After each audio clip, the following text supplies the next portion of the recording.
pour en finir avec la démocratie participative. Depuis quelques années, les dispositifs de participation ne cessent de se multiplier, mais cela ne suffit pas à répondre à la crise démocratique que nous vivons. Et si cet échec contribuait même à accentuer cette crise? Aujourd'hui, pour discuter de cela, je rencontre Nicolas Riot, cofondateur de l'agence Partie Prenante et co-auteur du livre Pour en finir avec la démocratie participative avec Manon Loisel. Dans cet épisode, Nicolas nous explique les deux principaux écueils auxquels sont confrontés les dispositifs de participation citoyenne, le manque de diversité des participants d'une part, et puis la surdité des acteurs publics de l'autre. En fait, ce n'est pas un problème de démocratie participative auquel il faut répondre par toujours plus de participation, mais un problème de démocratie tout court, que nous ne pourrons pas résorber sans repenser les modes de représentation.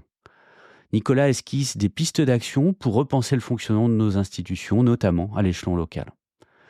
Je suis Sylvain Grisot, urbaniste fondateur de Dixit.net. Bienvenue sur notre podcast qui donne la parole à celles et ceux qui font la ville. Abonnez-vous à notre newsletter et retrouvez toutes nos publications sur Dixit.net. Et bonne écoute. Une ville en pleine expansion. Les transitions à mener s'accumulent. L'énergie, l'agriculture, les mobilités. Monsieur l'administrateur délégué, vous êtes chargé de l'attribution et de la répartition des logements. Comment la situation se présente-t-elle ? C'est une contribution au débat sur l'artificialisation des sols et les questions d'étalement urbain. On a privilégié la machine, la matière et l'énergie par rapport à l'être humain. C'est pour ça qu'on ne recycle pas bien les téléphones. And then perhaps the defining trend of the 21st century is population growth. On a une responsabilité sur l'épuisement des ressources et une responsabilité sur la perte de biodiversité. Chaque échec va permettre la prochaine fois de faire mieux et chaque échec est autant instructif qu'un succès. Des projets d'urbanisme qui sont indispensables du fait d'une circulation toujours plus intense. Ce plan est un plan que le public notait peut venir voir. Il s'agit du plan de sauvegarde dedans. Si on est une grande part du problème, on est forcément une grande part de la solution. On va peut-être couler moins de béton et miser plus sur l'intelligence et finalement changer de matière grise.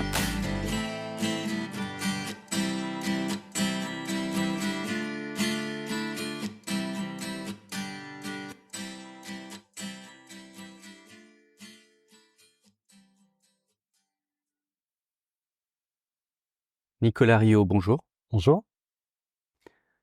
Alors Nicolas, tu es consultant à l'agence Partie Prenante et tu viens d'écrire, il y a quelques mois à peine, un ouvrage qui s'appelle « Pour en finir avec la démocratie participative » avec Manon Loisel. Alors on va parler de ça, je pense qu'il y a beaucoup de sujets évidemment autour de ça. Peut-être qu'on pourrait commencer un peu par l'histoire d'avant, en fait, avant la naissance du bouquin.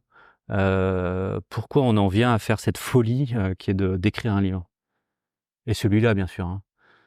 Oui, pour nous, c'était un moyen d'éviter le risque de perte de sens dans notre activité professionnelle. Tu l'as dit, on a une petite agence qui s'appelle Partie Prenante et qui accompagne les collectivités locales. On est des praticiens de l'action publique au quotidien. Notre rôle, c'est d'accompagner les élus, les administrations à fabriquer de l'action publique. Et à ce titre, comme tous les praticiens, on est confronté à ce qui a fini par devenir une injonction participative, de dire il faut forcément, quand on fait un projet de territoire, quand on fait une stratégie d'action publique, multiplier les panels citoyens, les réunions publiques, etc. Et voilà, nous, on avait le sentiment que ce qui était au départ un combat ou une expérimentation pour rendre l'action publique plus démocratique avait fini par devenir une injonction procédurale qui finissait par multiplier ces dispositifs participatifs, alors que sur le terrain, on se rend bien compte que leurs effets sont somme toute assez réduits, quoi. Et donc on s'est dit, voilà, on a besoin de prendre du recul sur cette injonction. C'est ça qui nous avait amené à écrire une tribune dans un média en ligne qui s'appelle Médiacité, qu'on avait appelé « Faut-il en finir avec la démocratie participative ?» pour partager les doutes et les questionnements qu'on avait. Puis on s'est rendu compte qu'en fait, ça a rencontré un écho assez inattendu du côté des autres praticiens de l'action publique, mais aussi du côté des professionnels de la participation citoyenne. Et donc, c'est là où on s'est dit, il faut qu'on investigue le sujet un peu plus loin. C'est ce qui nous a amené à le transformer en livre, à faire tomber le point d'interrogation et en se disant en fait à partir du moment où on arrive à la conclusion qu'il faut en finir avec la démocratie participative, ça oblige à se poser la question de ok, mais dans ces cas-là, qu'est-ce qu'on fait à la place, quoi. Et c'est aussi ce qu'on cherche à faire à travers ce livre. Alors on va y revenir là, c'est qu'est-ce qu'on fait à la place, mais je pense que ça vaut le coup qu'on pose déjà ce constat-là, parce que ça veut dire que tous les deux, vous êtes passés d'une question, faut-il en finir avec la démocratie participative, à une forme d'affirmation, il faut en finir. Pour en finir avec la démocratie participative, il n'y a plus de point d'interrogation. Je pense que c'est bien qu'on pose là, que tu nous poses aussi ce constat-là, constat praticien qui est étayé, hein, qui n'est pas une accusation des gens, qui est plus le témoignage d'une frustration collective finalement de celles et ceux qui font et pour bien faire, hein, d'une forme de à la fois de banalisation de la démocratie participative, de multiplication des dispositifs, mais surtout en face, pas l'impression, il y a plus de démocratie participative, mais pas nécessairement l'impression que finalement on ait beaucoup gagné en termes de démocratie. On peut poser ce constat-là déjà pour construire dessus ? Ah bah complètement.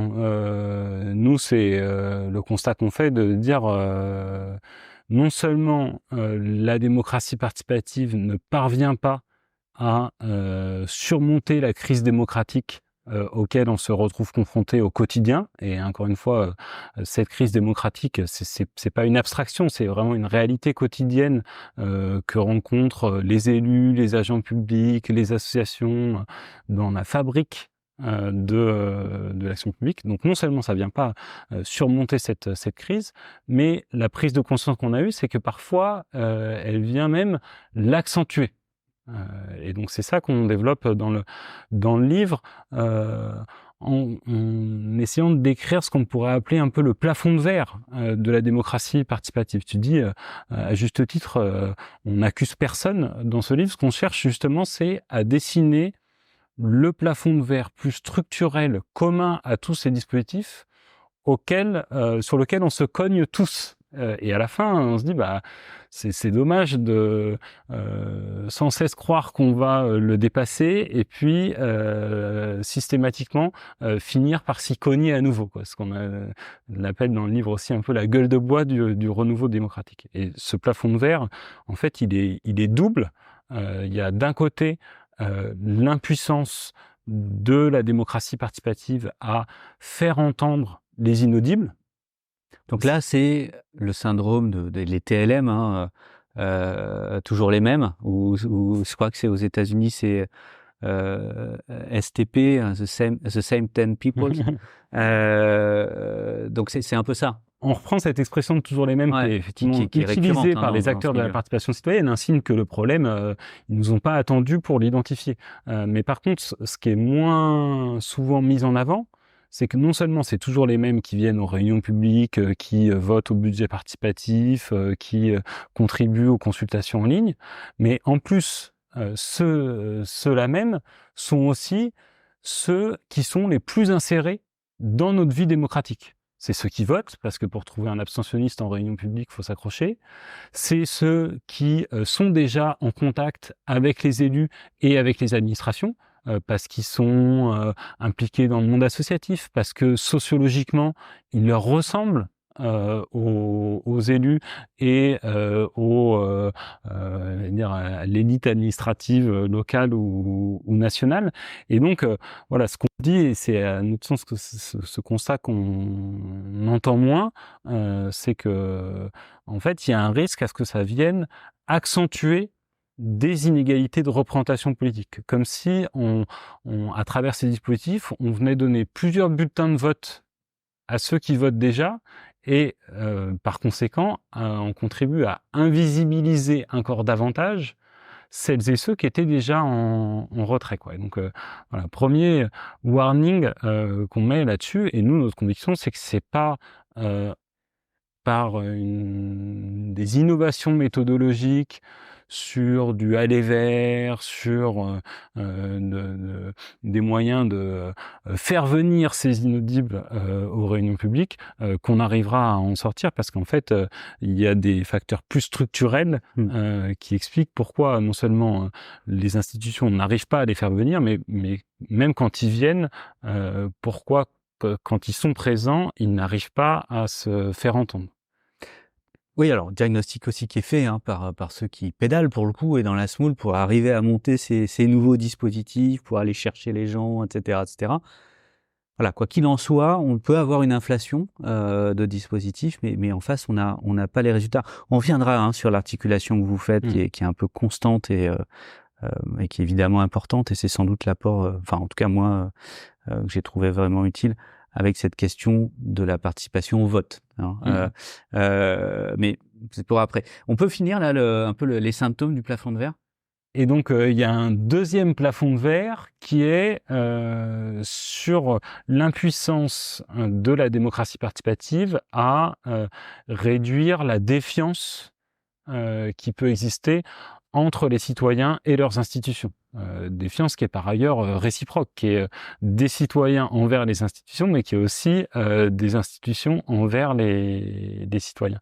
Et nous, la façon dont on explique cette impuissance, c'est notamment par la faible capacité transformatrice de ces dispositifs, qui en fait, c'est pas qu'ils sont sans effet sur l'action publique, parce que il y a des choses qu'on peut des évolutions qu'on peut imputer à ces dispositifs, mais c'est qu'en fait ils sont en permanence confrontés à un biais de confirmation qui fait que les institutions qui en sont à l'origine, qui organisent ces réunions publiques ou ces démarches de concertation, ne retiennent que ce qu'elles étaient prêtes à entendre au départ. Donc, elles peuvent retenir plein de choses, mais dès que ça va à l'encontre de ce qu'elles sont prêtes à entendre, là, bizarrement, ça bloque. Et c'est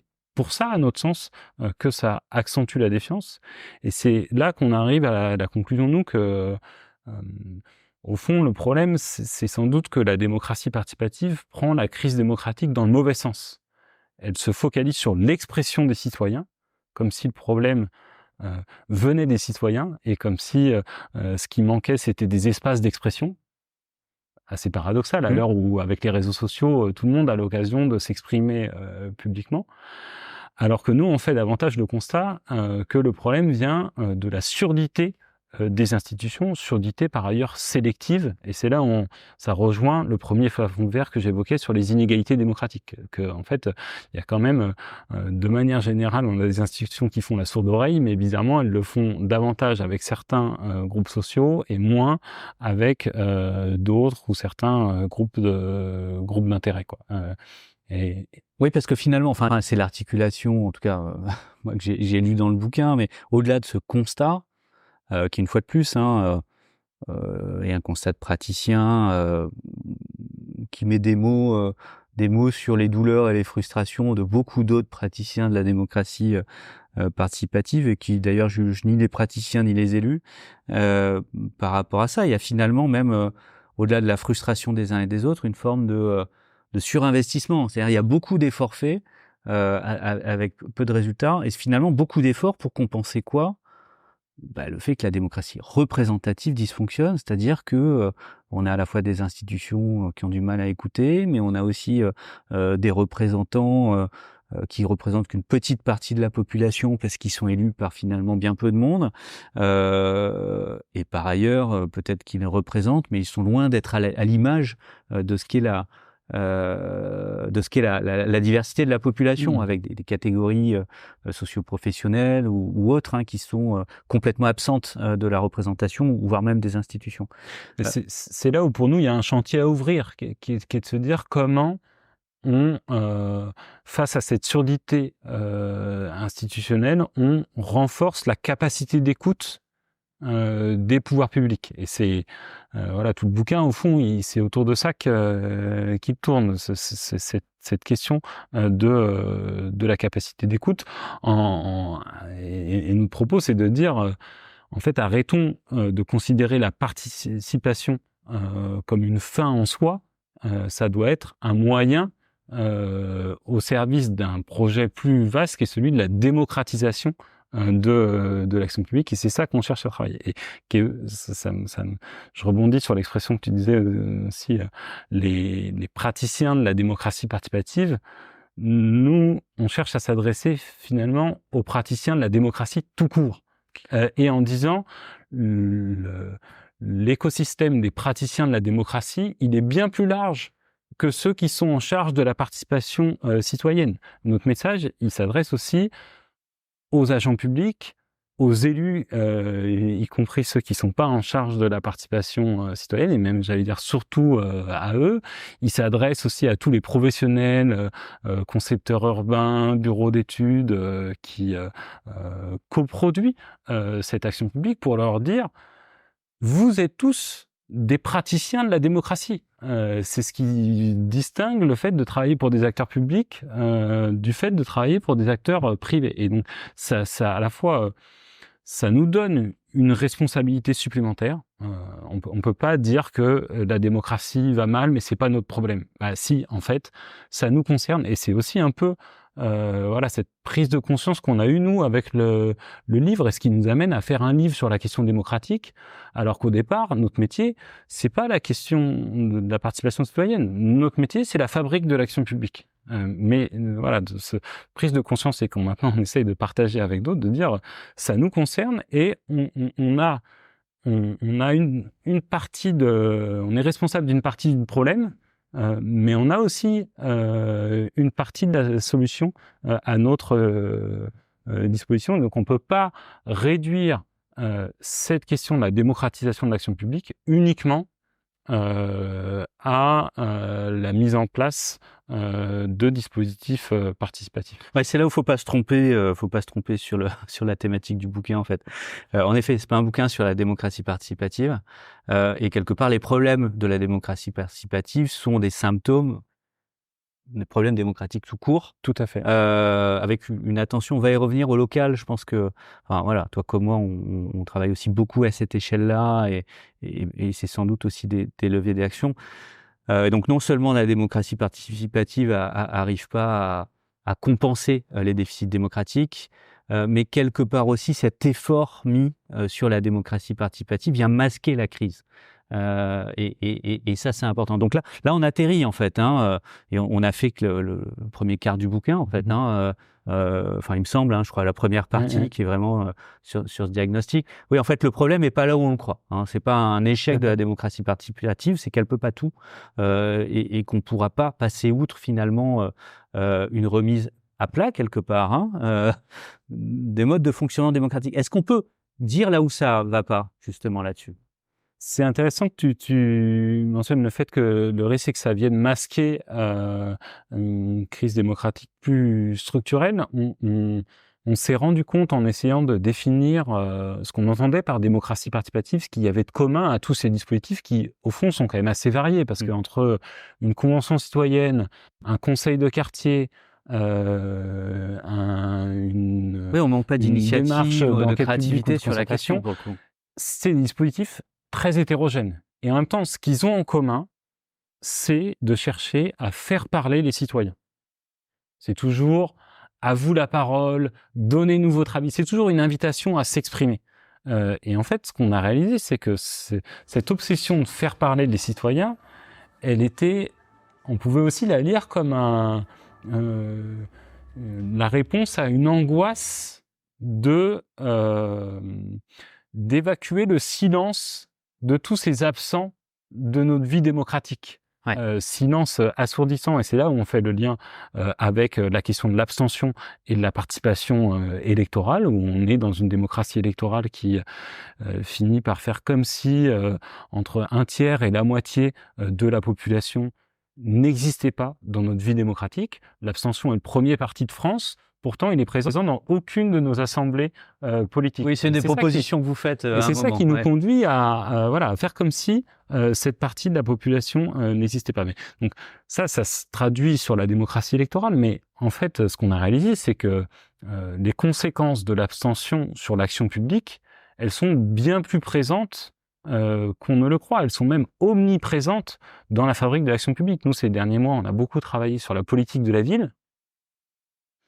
En fait, il faut pas chercher trop longtemps pour comprendre la démonétisation qui est en train de subir l'action publique à destination des quartiers populaires. Ces quartiers qui, en termes d'action publique, sont présentés comme prioritaires, alors qu'on voit bien que dans le fonctionnement des services publics, dans les choix d'allocation de la ressource publique, c'est exactement l'inverse qui se passe. Et notamment parce que le taux d'abstention y est très élevé, et le nombre d'élus qui nous ont dit quand on a travaillé sur la politique de la ville, mais moi j'aimerais bien être plus volontariste sur ces quartiers-là, mais en fait comme on sait que structurellement ils votent pas, ça va nous retomber dessus, c'est-à-dire qu'on va faire des arbitrages controversé pour mettre plus de moyens dans ces quartiers, parce qu'effectivement c'est là qu'il y a plus de besoins, et ça va nous revenir en boomerang du côté de ceux qui votent, qui eux, pour une bonne part, ne résident pas dans ces quartiers populaires. Alors on va, je te propose qu'on repose, là c'est un bon exemple, mais en fait vous rentrez quand même pas mal dans les rouages, finalement, au-delà de la démocratie, les rouages, en effet, de la fabrique de l'action publique. Pas que de la ville, par ailleurs. Où est-ce qu'on voit d'autres symptômes, en fait, finalement, de ces dysfonctionnements, de cette forme de surdité, justement, à ces publics-là, et donc à une partie importante de la population? Oui. Deux exemples peut-être. Le premier, c'est les comités de pilotage. On a fait l'effort dans un livre grand public de consacrer 5 pages sur les comités de pilotage, parce qu'ils nous semblent incarner les dysfonctionnements démocratiques, oui, c'est ça, ces symptômes-là qu'on évoque. Pour deux raisons, à la fois parce que ces espaces qui sont présentés comme des espaces collégiaux d'arbitrage, en fait, laissent souvent très peu de place au débat contradictoire. Ça ressemble plutôt à une succession de PowerPoint présentés par les services, et il y a très peu de place au débat. Une élue qui nous disait, mais souvent le compte-rendu d'un comité de pilotage, c'est le PowerPoint qui a été présenté. Signe que la discussion qui l'a accompagnée soit n'a pas existé, soit n'a pas servi à grand chose. Et puis autre symptôme, c'est que l'élu est réduit à un rôle de pilote de l'action publique. C'est celui qui décide, c'est celui qui arbitre, en évacuant complètement sa fonction représentative.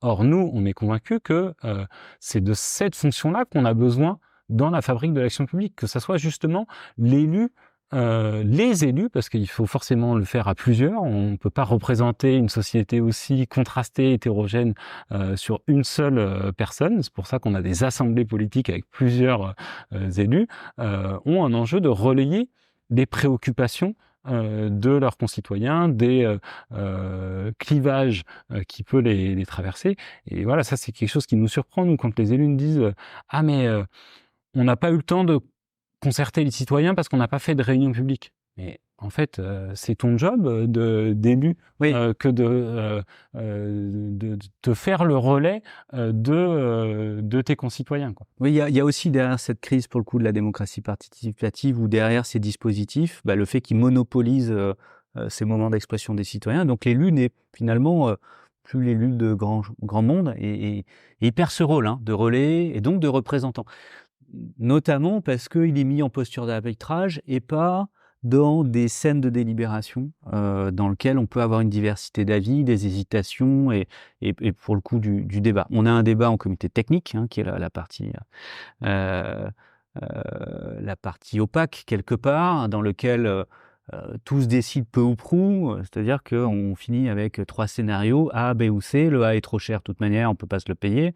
Le C est assez pourri, et puis finalement le B c'est un bon compromis, et tout le monde arrive et laisse parler les élus qui, heureux hasard, choisissent le scénario B, quoi.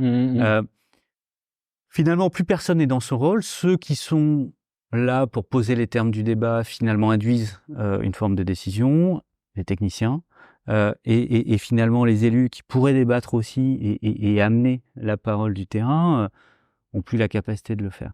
Le très bon exemple de ça, c'est les élus qui soient dans l'opposition, mais aussi dans la majorité, qui n'ont pas de fonction exécutive et qui, franchement, se demandent à quoi ils servent. Parce que on a tellement réduit le rôle de l'élu à cette fonction de décideur qu'elle est concentrée dans les mains de l'exécutif. Donc ça fait aussi le lien avec cette question de la centralisation des pouvoirs, qui est un des marqueurs de la crise démocratique. Et du coup, ces élus qui se retrouvent complètement inutiles. Et donc, ce qu'on cherche à faire dans le livre, c'est aussi mettre en avant cette fonction représentative des élus. C'est aussi redonner du sens à tous ces élus sans fonction exécutive qui pourtant ont un rôle à jouer dans la fabrique de l'action publique. Qui sont par ailleurs singulièrement nombreux en France. Enfin, on a un nombre d'élus locaux. 500 000 élus locaux et qui sont une ressource sous-exploitée. Ouais, et qui pourraient faire le lien pour le coup au quotidien et permettre de faire de la démocratie participative pour le coup. Enfin, en tout cas représentative là pour le coup, mais pour de vrai. On peut revenir, tu voulais parler d'un autre symptôme finalement. Oui. Il y avait les comités de pilotage et... Mais l'autre symptôme, c'est la difficulté à entendre et j'allais dire rentrer en négociation avec les contestations qui émergent de la société. Et pour nous, la démocratie participative, elle est une tentative de reprise en main, de garder le contrôle de ce que Pierre Rosanvallon appelle la contre-démocratie, celle qui se situe plutôt du côté du mouvement social, quoi. Et c'est parce que c'est toujours la collectivité qui décide le calendrier de la concertation, le cadrage du sujet, alors qu'on pourrait très bien imaginer que ça se passe dans le sens inverse, où en fait on met en place de la concertation quand il y a une contestation qui émerge. Et du coup, c'est pas une concertation qu'on met en place, du coup, c'est se mettre à l'écoute de la contestation qui émerge. Et ce qu'on doit mettre en place dans ce cas, c'est plutôt une procédure de négociation, ou on pourrait dire de médiation, pour dire, bah voilà, notre administration porte tel projet.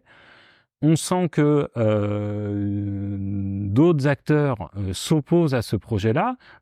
Mettez-vous ensemble et essayons de construire ensemble un compromis. Et sur les projets urbains, c'est exactement la situation qu'on observe. Il y a une grande difficulté à donner de la place, à accueillir des formes de contestation et à en faire un aliment pour produire de l'action publique. Alors qu'on pourrait très bien imaginer, en analogie avec le fonctionnement parlementaire, de mettre en place une logique d'amendement où on a une version initiale d'un projet urbain qui est comme un projet de loi soumis par le gouvernement, élaboré par un ministère. Et puis, quand il y a contestation, on conçoit des amendements pour dire non, telle démolition, on n'est pas d'accord et donc on fait une contre-proposition. Et puis on voit dans les amendements ceux qui sont adoptés et ceux qui sont rejetés. Oui, il y a une forme de contradiction là-dessus qui est intéressante. C'est-à-dire on met beaucoup de moyens, d'efforts et d'envie pour avoir la parole de certains. Et puis finalement, quand on a des paroles qui émergent toutes seules dans la contestation, là, plutôt que de les accueillir, on les fuit. Alors, il y a des jeux de posture aussi là-dessus, où on a aussi, de l'autre côté, on dit oui, mais on a une parole qui est de l'opposition non constructive, etc., etc. On a eu la parole il y a quelques mois, et on mettra le lien du podcast dans les commentaires, avec un ancien élu, l'ancien maire de Gatineau au Québec, Maxime Pedneau-Jobin, et qui, lui, qui marqué par des crises extrêmement violentes sur la ville de Gatineau et par la capacité finalement des voisins, des citoyens à gérer la première ligne des crises, on a aussi appris une autre façon de gérer le quotidien avec l'idée de mettre les gens autour de la table, quitte à ce que ça prenne plus de temps, et qui traduit notamment par une forme d'hyper-transparence. L'idée de tout mettre sur la table.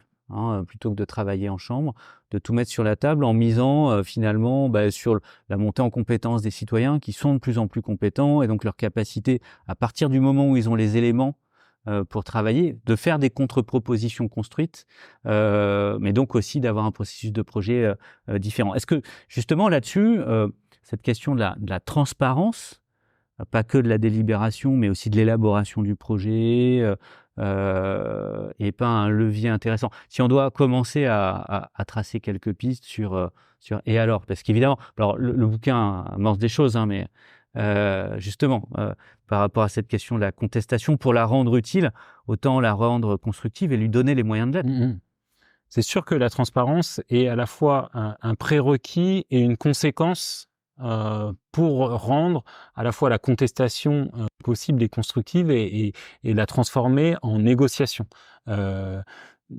L'autre point de blocage, nous, qu'on identifie, c'est la crainte du conflit, l'incapacité des acteurs publics, et c'est vrai pour les élus comme pour les administrations, à accueillir le conflit et s'en saisir comme matériau de construction de l'action publique. Et ce qui donne la polarisation dans laquelle on se retrouve en ce moment, entre d'un côté une action publique qui est obsédée par le consensus, avec une forme de dépolitisation de l'action publique, qu'on retrouve dans les façons dont les sujets d'action publique sont amenés dans les réunions de concertation, avec toujours des formulations hyper positives, la vidéo qui montre à quel point ça va être génial et on va tous être gagnants, et puis de l'autre, une vie politique qui, elle, est au contraire hyper conflictuelle, hyper polarisée.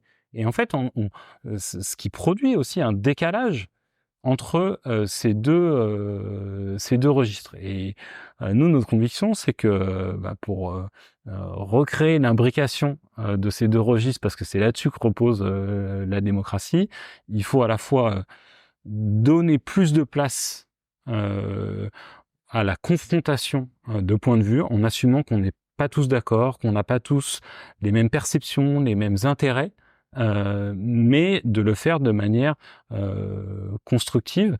Et ce qui nous frappe, par exemple, c'est que la notion de revendication a complètement disparu du langage de l'action publique. Dans une réunion publique, on va demander aux citoyens de donner leurs idées. Les conventions citoyennes, elles vont formuler des propositions, et en supposant d'ailleurs que tous les citoyens sont d'accord. On a souvent tendance à conjuguer la parole citoyenne au singulier. Nous, ce qu'on dit, c'est l'enjeu est plutôt de formuler des revendications en assumant que tel groupe d'acteurs va formuler telles revendications, et puis peut-être que le groupe d'à côté va formuler la revendication complètement inverse. Et à ce moment-là, il faudra mettre en dialogue ces deux collectifs qui se seront constitués pour dire désolé, mais nous, va bien falloir qu'on arrive à trouver un compromis. C'est ça finalement la démocratie. Voilà. C'est à la fois pas plus compliqué, une diversité d'avis, mais aussi la capacité d'avancer. Alors, on voit bien que le local a à la fois beaucoup de sujets sur lesquels il y a une nécessité d'arriver à trouver des formes de compromis, en tout cas d'avancer. Il y a des sujets notamment sur le plan urbain, sur des politiques publiques locales, etc. C'est aussi alors le local peut prendre différentes versions, mais en tout cas dans ce local institutionnel qui est la commune, le PCI, etc., c'est aussi la capacité d'expérimenter des choses. Et on a beaucoup de territoires et d'institutions, pour le coup, qui ont expérimenté sur ces voies, alors que ce soit dans des formes de dialogue citoyen, mais aussi formes d'organisation institutionnelle, etc., etc. On est à l'été 2024 au moment où on se parle. Il y a un horizon électoral en 2026 pour des élections locales. On vit aussi un moment compliqué au niveau national sur les enjeux démocratiques. Bref, à l'évidence, il y a des tensions. À l'évidence, on est au pied du mur. Alors, on le dit souvent, et pour autant, tant qu'on ne se l'est pas pris violemment dans la figure, manifestement, on ne bouge pas. qu'est-ce qui peut s'expérimenter en 2026 ? Quelles sont les thématiques sur lesquelles, pour le coup, des équipes sortantes ou de nouvelles équipes qui voudraient prendre en main les institutions en 2026, quels sont les sujets à travailler ? On a parlé de la transparence, hein, par exemple, on a parlé de ce processus de décision, la boîte passinoire finalement, mais une boîte noire de la décision avec ce rôle du comité de pilotage. C'est quoi les sujets qu'il faut qu'on creuse, qu'il faut que ceux qui ont envie de s'investir creusent en prévision de 2026 ? Alors, plusieurs éléments de réponse là-dessus et peut-être une première réaction sur le constat de départ on est au pied du mur. Là-dessus, il y a à notre sens une spécificité du local liée à la situation actuelle et notamment aux enjeux de transition écologique qui provoque, qu'on le veuille ou non, une forme de conflictualisation de l'action publique locale. Que le modèle de gestion en bon père de famille, en mode tout ça ne sont que des questions de bon sens, ne devient plus tenable quand on parle de bifurcation écologique. On le voit sur le zéro artificialisation nette, on le voit sur la mise en place des zones à faible émission, on le voit sur la question de la place de la voiture, c'est que le local qui n'était pas habitué à aller sur des mesures contraignantes, à aller sur des sujets controversés et clivants, s'y trouve confronté. Oui, on passe de la recherche du bon compromis à la nécessité de faire des choix, en fait. Voilà.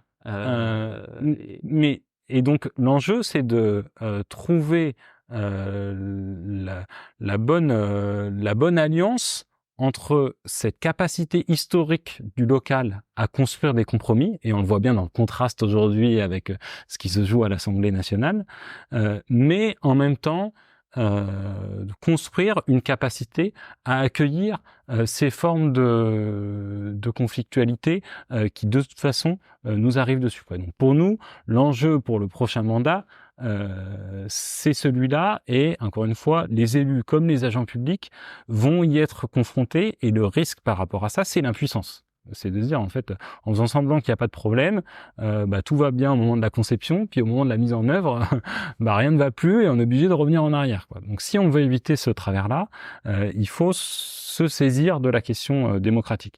Il y a plusieurs façons de s'en saisir. Je disais, nous, notre angle, il est de dire en fait comment on travaille davantage cette capacité d'écoute des institutions pour la rendre plus en prise avec l'état de la société telle qu'elle est. Et ça peut passer par exemple par une meilleure prise en compte des sentiments d'injustice. C'est un des points qu'on développe dans le livre en disant, là aussi, il n'y a pas besoin de faire parler des citoyens, les sentiments d'injustice, ils sont déjà exprimés. L'enjeu, c'est comment on arrive à les capter, et notamment en s'appuyant sur tous les agents de terrain, ceux qui ramassent les poubelles, ceux qui s'occupent de l'entretien des parcs et jardins, ceux qui sont dans les guichets administratifs, qui en fait captent et sont confrontés à tous ces sentiments d'injustice. Donc non seulement les capter, mais derrière ensuite les faire remonter au sein de l'organigramme politique et administratif pour qu'ils alimentent les stratégies d'action publique qui sont conçues. Et l'analogie qu'on fait là-dessus, c'est avec le modèle du défenseur des droits. Voilà, nous, une des propositions qu'on porte, c'est de dire qu'il faudrait un défenseur des droits à l'échelle municipale ou métropolitaine pour accueillir, recueillir et faire entendre les sentiments d'injustice qui lui sont partagés. Puis il y a une deuxième piste qui pourrait être travaillée sur 2026, c'est la question de la collégialité, qui joue au niveau politique. Et c'est un peu le message qu'on fait passer aux prochaines équipes municipales, qu'elles soient sortantes ou en cours de constitution, c'est comment on arrive à retrouver un travail plus collectif, pour sortir de cette logique où chacun est maître de sa thématique et chacun évolue dans son couloir, et de dire comment on fait évoluer, comment on met en dialogue ces différents points de vue, parce que l'élu en charge du social, il a des choses à dire sur l'élaboration du plan climat.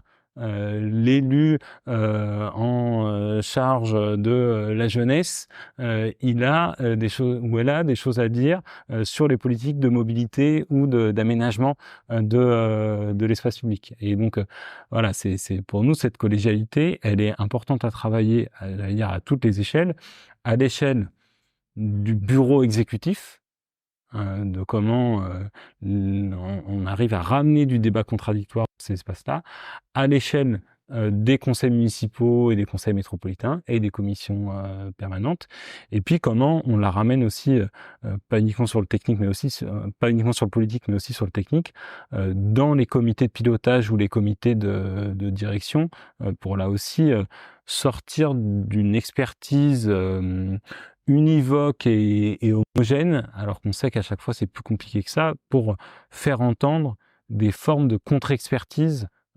aussi au niveau technique. On voit bien, hein, ça touche le cœur du système, ça touche donc la façon finalement dont on arrive à dialoguer ensemble entre élus et techniciens, entre élus citoyens, entre institutions et citoyens, etc., etc. Ça fait des beaux sujets, hein. Ça fait des beaux sujets qui sont d'autant plus importants qu'on a à la fois une crise démocratique, mais tu le soulignais très bien tout à l'heure, qui résonne avec les questions de transition. Il n'y a pas de bifurcation sans penser aussi le social, et donc la question du partage des efforts, et donc au cœur de tout ça, la question des injustices et donc la question démocratique. Donc cette question-là est d'autant plus activée là, et donc il y a un virage à pas louper, il va falloir inventer les choses et avancer là-dessus. Il y a déjà des pistes hein, dans cet ouvrage. Je pense que 2026 et justement tout ce qui se prépare doit être aussi le moment pour les uns et les autres de s'approprier ces questions et d'amener leurs réponses. On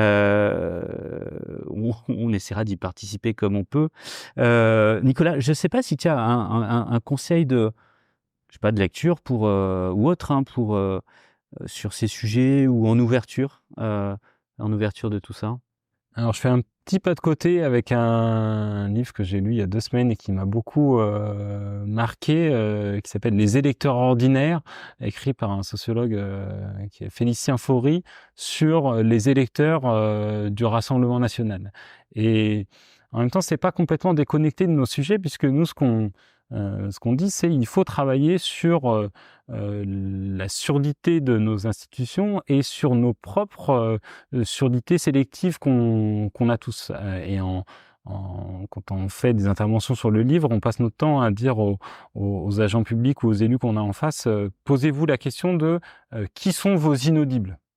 Et ce qu'on constate quand même à l'occasion des dernières élections, c'est que pour une bonne partie des praticiens que nous sommes, qui travaillons sur la transition écologique, sur la justice sociale, les électeurs RN sont nos inaudibles. On n'arrive pas ni à les comprendre, ni à les entendre.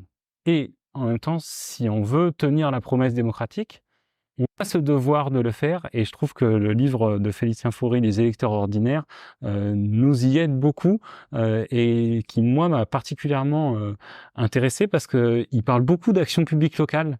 On y parle d'accès aux services publics, d'accès à l'école, d'accès au logement, et comment tous les sentiments d'injustice qui sont provoqués autour notamment de ces défaillances de services publics peuvent alimenter le vote RN et le ressentiment dont il est le signal. On mettra les références de l'ouvrage dans les commentaires du podcast, et évidemment de l'ouvrage que tu as écrit avec Manon Loisel, Pour en finir avec la démocratie participative, aux éditions Textuelles. Nicolas Riault, merci beaucoup. Je pense qu'il faudra qu'on prolonge cette conversation pour approfondir toute cette piste d'action. Merci Sylvain.